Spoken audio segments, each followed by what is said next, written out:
Why is that?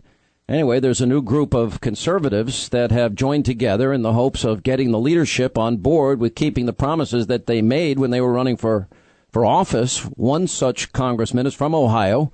As a matter of fact, in the district next to John Boehner, it's Congressman Jim Jordan of Ohio. How are you, sir? I'm doing fine, Sean. Good to be with you. Am I accurate in my analysis here, or am I wrong? Yeah, I mean, you're exactly right. The reason 63% of Republicans think Republicans aren't doing what they said they were going to do is because we're not. And that's something we have to change. We're working on it. There's a group of us who are trying to help push our conference in that direction. It's a tough job leading the conference, I understand, but our job is to do exactly what we told them.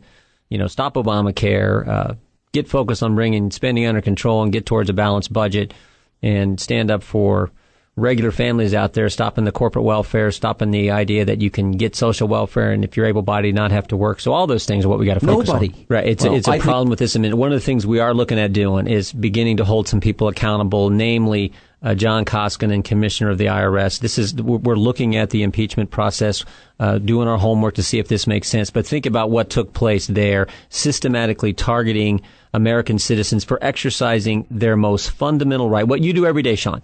Your ability to speak and to speak out in a political nature, in a political fashion, that's what groups around the country were doing, and they were systematically and for a sustained period of time targeted for that very thing. Your most fundamental right under the First Amendment. So, of course, we got to hold people accountable, and we're looking at Mr. Koskinen, who, frankly, every time he's come and testified, has said things that turned out later to be false.